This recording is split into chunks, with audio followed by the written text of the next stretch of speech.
Hello hi मेरे प्यारे दोस्तों, सरस्वती माँ पाठशाला में आपका स्वागत है। आज का टॉपिक है हमारा प्रतिरोधों का संयोजन। प्रतिरोध तो आपने पढ़ा होगा क्या होता है, फिर इनका संयोजन करते क्यों है, किस लिए करते हैं संयोजन प्रतिरोधों का, आप वो पढ़ेंगे आज। ठीक है, और अच्छे से डिटेल में अच्छे से समझने की कोशिश करेंगे हम। देखिए, प्रतिरोध का प्रतीक तो आप जानते होंगे, ये प्रतिरोध का प्रतीक होता है। ठीक है, इसे हम प्रतिरोध कहते हैं। इनको संयोजन क्यों करते हैं, यानी कि इनका संयोजन क्यों किया जाता है, इन्हें एक दूसरे से क्यों जोड़ा जाता है। देखिए, मान लीजिए आप किसी दुकान पर गए और आपने कहा भैया मुझे 5 ओम का प्रतिरोध दे दीजिए। ठीक है, उसने कहा मेरे दोस्त मेरे पास 5 ओम का प्रतिरोध नहीं है, मेरे पास 1 ओम के प्रतिरोध पड़े हैं या 2-2 ओम के प्रतिरोध पड़े हैं। ठीक है, तो मैंने कहा यार मुझे तो 5 ओम का ही चाहिए। तो उसने कहा भाई एक काम करो, 2-2 ओम के 2 ले जाओ और 1 ओम का 1 ले जाओ, उनको संयोजन कर लेना, यानी कि उनको जोड़ लेना आपस में, और उसके बाद 5 ओम का बन जाएगा। तो मैंने सोचा सही है, ठीक है। फिर उसने उसके पास उपलब्ध थे 5 ओम के प्रतिरोध। कितने के? 5 दो ओम के प्रतिरोध उसके पास कितने उपलब्ध थे? 2-2 ओम के प्रतिरोध उपलब्ध थे। सही है, एक ये 2 ओम का है, 2 ओम का, और एक ये 2 ओम का है। ठीक है, और एक ये 1 ओम का है। ठीक है, हमने ये वहां पे उसके पास उपलब्ध थे। ठीक है, उपलब्ध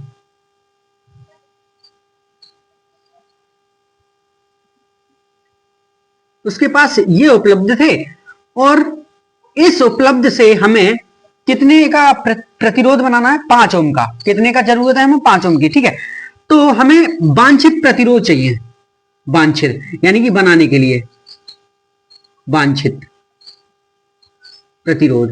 ठीक है, कितने का चाहिए? 5 ओम का। ठीक है, 5 ओम का हमें प्रतिरोध चाहिए। ठीक है, तो इसका मतलब क्या हुआ कि उसके पास उपलब्ध थे 2-2 ओम के और 1 ओम के, और हमें चाहिए क्या? 5 ओम का प्रतिरोध।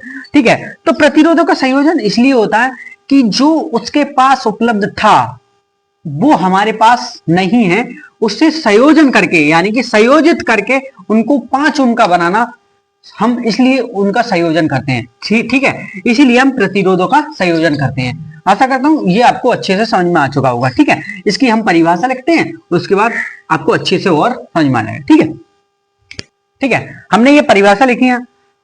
हमने लिखा है कि उपलब्ध प्रतिरोधों से वांछित प्रतिरोध प्राप्त करने के हेतु प्रतिरोधों का संयोजन किया जाता है। ठीक है, जैसे हमने देखा किसी दुकान पर उसके पास 2-2 ओम और 1 ओम का प्रतिरोध था। ठीक है, तो ये उपलब्ध थे उसके पास, ये उपलब्ध थे उसके पास, और हमें बनाना क्या था? हमें एक वांछित 5 ओम का प्रतिरोध बनाना था। इसलिए इसलिए हमें इनका संयोजन करते हैं। इसलिए हम क्या करते हैं? संयोजन। इनके संयोजन कितने प्रकार के होते हैं? 3 प्रकार से हम इन्हें संयोजित कर सकते हैं। किस तरीके से? तो लिखिए, प्रतिरोधों का संयोजन, प्रतिरोधों का संयोजन, प्रतिरोधों का संयोजन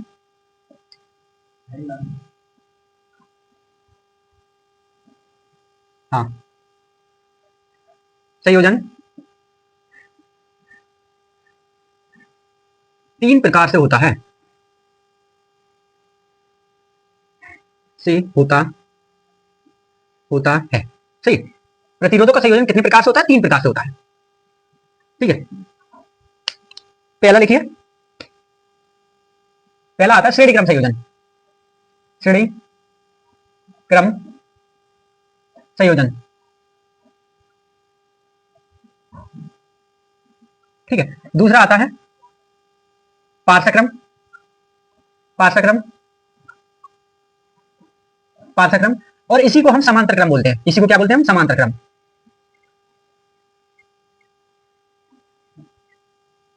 समांतर क्रम संयोजन।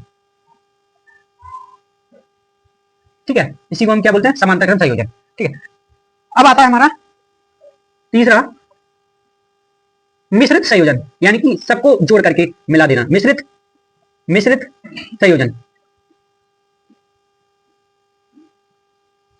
ठीक है, ये 3 प्रकार के संयोजन होते हैं।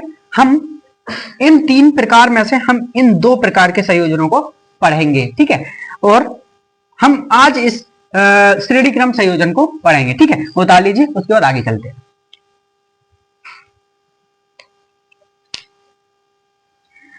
अब हमारा टॉपिक है श्रेणी क्रम संयोजन। इसी को हम अंग्रेजी में सीरीज कॉम्बिनेशन कहते हैं। क्या कहते हैं मेरे दोस्तों? Series combination. ठीक है, अब श्रेणी क्रम संयोजन क्या होता है? देखिए देखिए कि हम श्रेणी क्रम संयोजन को, देखिए हम प्रतिरोधों को एक लाइन में लगाते हैं इस तरीके से। देखिए ये पहला लग गया, ये एक प्रतिरोध है, दूसरा ये लग गया, ये दूसरा प्रतिरोध है, ये तीसरा ये लग गया, ये तीसरा प्रतिरोध है। ठीक है, हमने इसे मान लिया R1 है, इसे मान लिया R2 है और इसे मान लिया R3 है।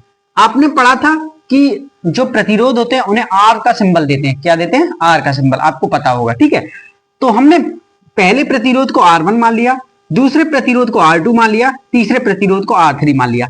एक ही लाइन में प्रतिरोध लगे हुए होते हैं, उन्हीं को श्रेणी क्रम कहते हैं। क्या कहते हैं मेरे दोस्तों? श्रेणी क्रम। ठीक है, अब आगे चलते हैं। इसे हम एक बैटरी से लगा देते हैं, बैटरी। ठीक है, इस तरीके से हमने बैटरी से जोड़ दिया। उसके बाद इसके अंदर एक की लगाते हैं, जो कि आप धारा प्रवाहित करें तो चालू कर सकें और धारा प्रवाहित ना करें तो बंद कर सकें। ठीक है, की लगाने के बाद इसे हम दूसरे सिरे से जोड़ देते हैं। सही है, अब ये हमारा एक पथ बनकर तैयार हो गया, यानी कि हमारा श्रेणी क्रम संयोजन का पथ बनकर तैयार हो गया। ठीक है, इसका ये पॉजिटिव टर्मिनल होता है, ये नेगेटिव होता है। जब हम की लगाएंगे तो इसमें धारा प्रवाहित होगी और नहीं लगाएंगे तो धारा प्रवाहित नहीं होगी। देखिए मेरे दोस्तों, जब हम की लगाते हैं तो इसमें से धारा इधर से प्रवाहित होती है। ठीक है, ये धारा गई। ठीक है, पर आपको मैं कुछ 2 पॉइंट बताता हूं, नोट, वो आप अच्छे से लिख लीजिएगा। ठीक है, देखिए देखिए 2 पॉइंट है, नोट करके लिखिए।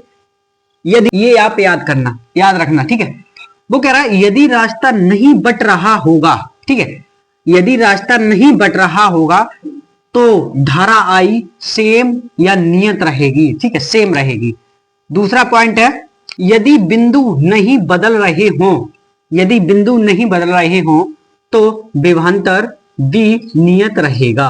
विभवांतर बी नियत रहेगा या सेम, बात एक ही है। ठीक है, नियत रहेगा या सेम। ठीक है, ये पॉइंट आप याद रखना, ये आपको काम में आएंगे आगे।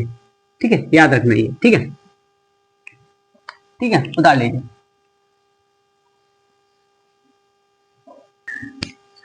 ठीक है, आपने 2 बिंदु देख लिए, अब आगे चलते हैं।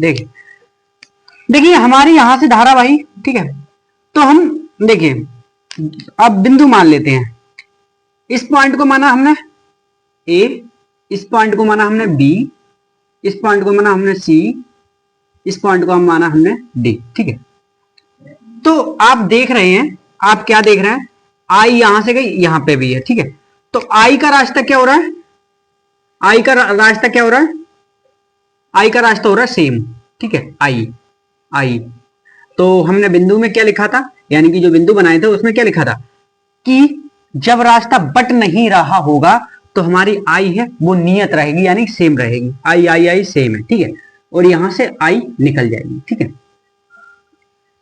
फिर हमने उसमें एक चीज और लिखी थी, जब रास्ता बट, यानी कि बिंदु चेंज हो रहे होंगे, यानी कि बिंदु बदल रहे होंगे, तो हमारा जो विभवांतर है बी वो चेंज होगा। ठीक है, तो इसमें बिंदु आप देख रहे हैं बदल रहे हैं। क्या हो रहा है? बदल रहा है। ठीक है, ये ए से बी तक जा रहा है, आर प्रतिरोध R1, और बी से सी तक R2 प्रतिरोध है, सी से डी तक R3 प्रतिरोध है। ठीक है, तो इस तरीके से हम इसे चेंज कर लेंगे कि जो V1 है वो रहेगा V2 तक।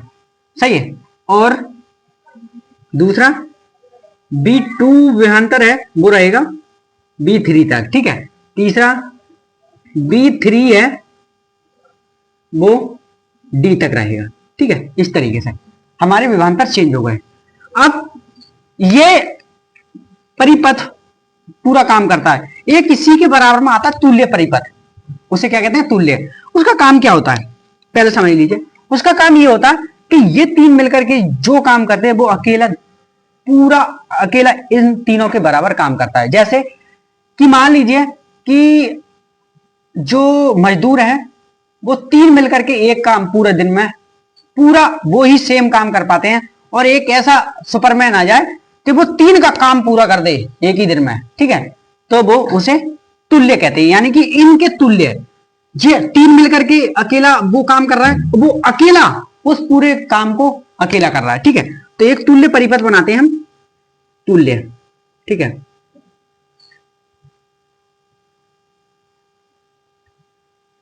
इस पे भी बैटरी लगाएंगे, ये, ठीक है। और इसका आर तुल्य होगा क्योंकि तुल्य है, ठीक है। और जो आई होगी वो इसमें आई सेम होगी, ठीक है। आई क्या होगी? सेम, बिल्कुल सेम होगी, ठीक है। और वी भी सेम होगा क्योंकि जो अकेला ये काम कर रहा है वो अकेला पूरा ये काम कर रहा है, ठीक है। मैं एक बार फिर समझा देता हूं, देखिए ये 3 मिलकर के जो काम कर रहे हैं वो अकेला ये काम करता है, ठीक है। इसलिए इसे तुल्य कहते हैं। इसे क्या कहते हैं? तुल्य परिपथ। इसे क्या कहते हैं? तुल्य परिपथ, ठीक है। ये प्लस है, ये माइनस है, तुल्य परिपथ, ठीक है, तुल्य परिपथ। श्रेणीक्रम संयोजन में प्रतिरोधों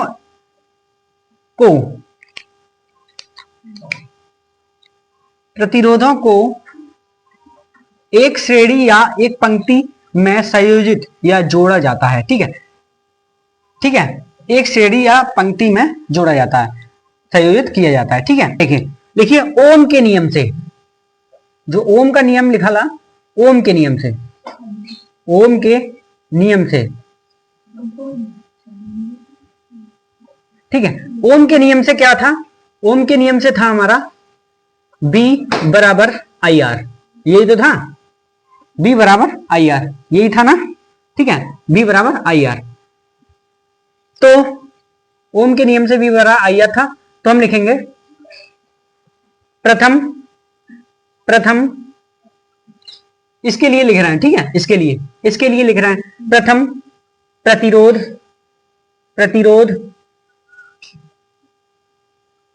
के लिए, प्रथम प्रतिरोध के लिए, ठीक है। ये पहला प्रथम प्रतिरोध के लिए क्या लिखेंगे हम? V ये था, तो यहां पर V1 है तो V1 कर दिया, ठीक है। और फिर I क्या नियत है, यहां पे I क्या नियत, ठीक है। और क्या R की जगह पे R1, इस R की जगह पे, इस R की जगह पे हमने क्या कर दिया? R1, ठीक है।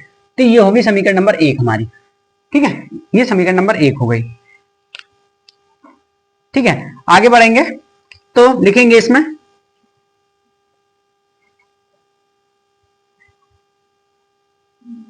द्वितीय प्रतिरोध के लिए, इसके लिए निकालना है, किसके लिए? द्वितीय प्रतिरोध के लिए, इसके लिए, ठीक है, प्रतिरोध के लिए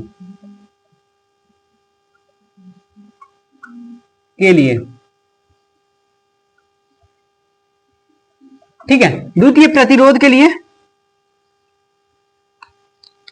क्या करेंगे? देखिए ये V कितना? V2, ये I तो हमारा नियति है, कुछ नहीं है, I गया I आया, ठीक है। और R कितना? R2, ठीक है, R2।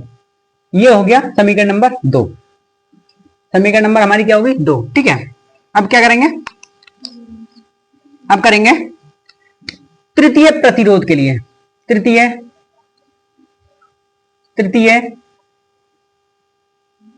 प्रतिरोध के लिए, प्रतिरोध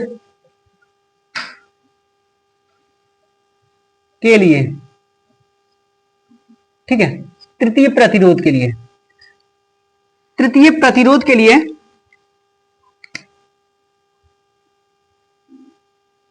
इसके बारे में कर रहे हैं, तृतीय प्रतिरोध के लिए, ठीक है, इसके बारे में। तो V3 बराबर I, ठीक है, और R3, ठीक है, ये आया समीकरण नंबर 3, ठीक है। ये हमने प्रथम प्रतिरोध के लिए इसके लिए निकाला, उसके बाद द्वितीय प्रतिरोध के लिए इसके लिए निकाला, और तृतीय प्रतिरोध के लिए इसके लिए निकाला, ठीक है, ठीक है।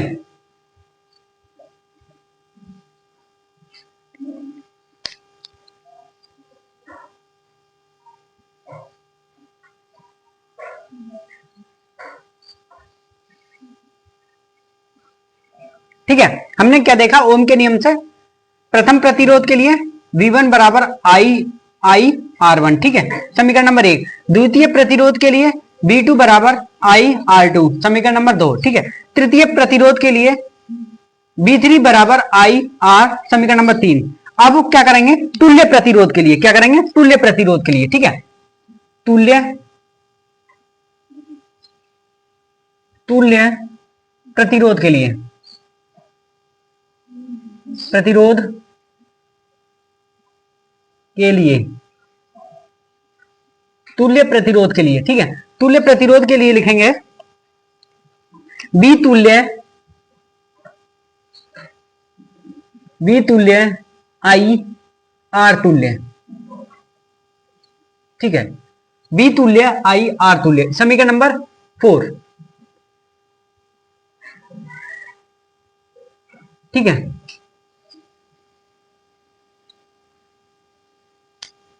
अब आगे देखिए कि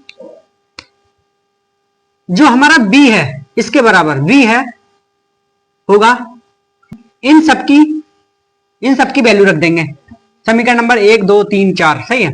अब क्या करेंगे, समीकरण 1, 2, 3 4 से, सही, 4 से सबकी वैल्यू रख दो। जब वैल्यू रखेंगे तो B को माने I R तुल्य, ठीक है, I R तुल्य बराबर पहला I ये वाला R1 plus I R2 plus I R3, तीनों की वैल्यू रख दी, ठीक है, तीनों की वैल्यू हमने यहां पुट कर दी, ठीक है। और इसे मान लिया हमने, इसे मान लेते B तुल्य, क्या मान लेते B तुल्य, ठीक है, तो इसकी वैल्यू पुट कर दी। इन में से सब में से क्या हमारा कॉमन आएगा, हमारा कॉमन आएगा I, क्या कॉमन आएगा I, तो हमारा फॉर्मूला बचा R1 plus R2 plus R3, ठीक है, ये बचा ना, और यहां I R तुल्य, ठीक है, I से I कैंसिल, तो फिर बना R तुल्य बराबर R1 plus R2 plus R3, ठीक है, ये हमारा फॉर्मूला निकल के आया श्रेणी क्रम संयोजन का, ठीक है, उतार लीजिए, ठीक है, उतार लीजिए।